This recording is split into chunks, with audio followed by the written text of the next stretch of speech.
If you should travel to the island of Sodor, you'll hear booming whistles and the sound of wheels pounding the rails as the steam engines go about their work.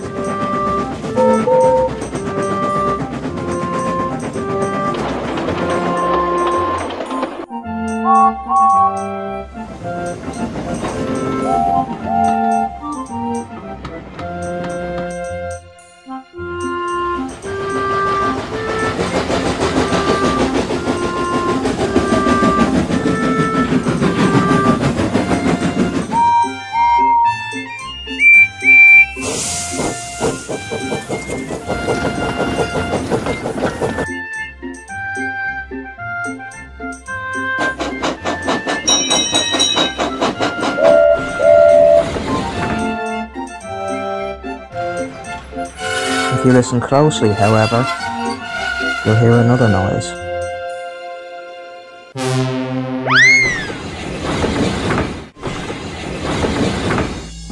From a faraway part of the island, the sound of snorting, droning machines and scraping steel dances in the air. These are the sounds of the ironworks. Arry and Bert seldom venture outside the ironworks. Their yard is littered with scrap, which they spend their days shunting to the smelter shed to be melted down. Lately, however, there seems to be more to melt down than ever. Now, the Diesels did enjoy their dark work, however, it was becoming clear they needed some help. One evening, Arry and Bert were resting when a familiar horn cut through the still air. Slinking into the yards with a train of scrap in tow was Diesel. "Well, well, well," smirked Arry. "If it isn't Mr. Revolutionary himself. You come to take the weight of our buffers, have you?" "Look, if I must," Diesel grunted. "Though I should be out taking work from those rotten steam engines on the main line, not tucked away here with you two." "Oh, I'll bet," smirked Arry. "Well, we'd love to be dazzled by your greatness. Move your trucks into the shed and we'll get started." "You want to mind yourself around here?" Bert muttered. "Strange things going on lately." Now, Bert was only trying to be helpful, though he'd made the mistake of giving Diesel an inch. Later, Bert was moving trucks into the smelter shed. Fog had descended upon the yard, and he had to move slowly. Suddenly, there was a bump, and a line of trucks went rolling past him with no engine. Boom! "Are you quite done yet?" snapped Bert. Diesel was taken aback. "I thought you were meant to be helping us. Don't know why you bothered to come. Me and Arry can do this perfectly well ourselves." Diesel fumed off without a word.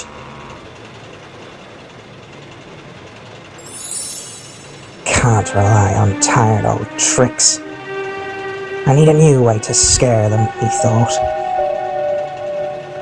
The echoes of the smelting sheds faded as Diesel ventured further into the sidings. The night wind blew through the frames of the old cars and engines, which sat languishing under years of rust. "Filth," muttered Diesel. "Though perhaps they have some use now. Which one to scare them with? Plenty to chew. Oh! Watch where you're going, you bit." Diesel had been so lost in thought, he didn't notice what sat at the end of his line. A huge tender engine. Now, although the engine's smoke box door was missing, it seemed to be staring at him. "Silly me," chuckled Diesel, "getting spooked by this wreck." And that's when it hit him. Spooked? Yes, it's perfect. This'll get him.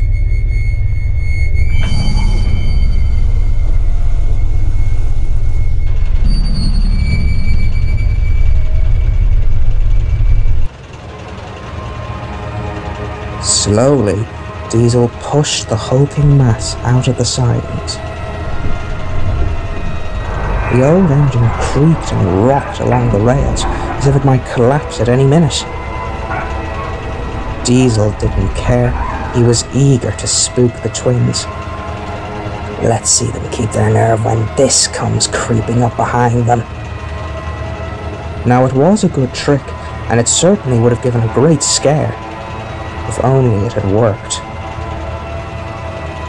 As Diesel approached the smelting shed, he slowed down. The old engine, however, didn't. The old coupling snapped, and any brakes it once had were long since disintegrated. Diesel watched in horror. It shot past Arry and Bert, disappeared into the smelting shed, and crashed.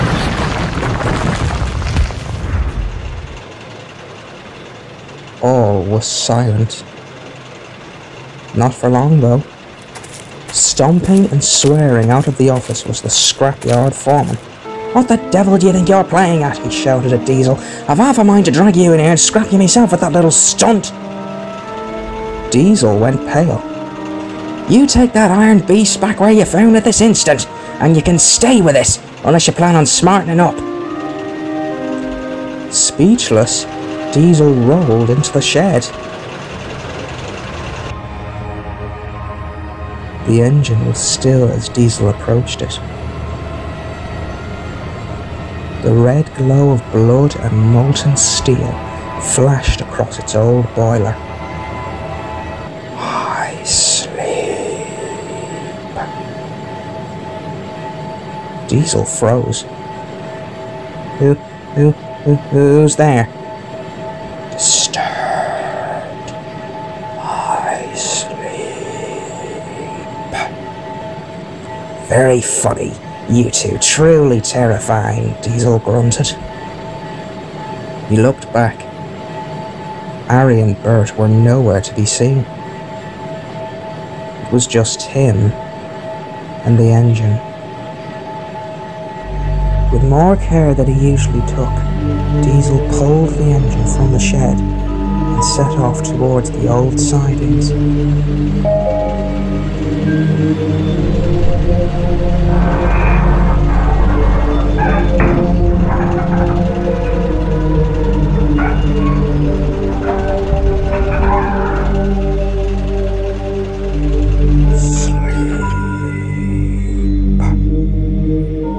The yard lights began to flicker. Diesel glanced around. He thought he could see pale fireflies dancing in the night. Suddenly the lights cut out. The fireflies grew brighter, revealing dark shapes behind them. Diesel squinted. And that's when it hit him. Those weren't fireflies staring at him.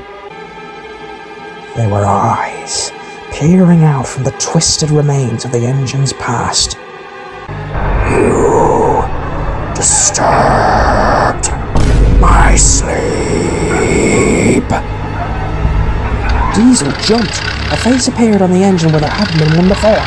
"Oh!" shrieked Diesel, and he raced away as fast as he could, while the engine and its spectral friends vanished into the mist.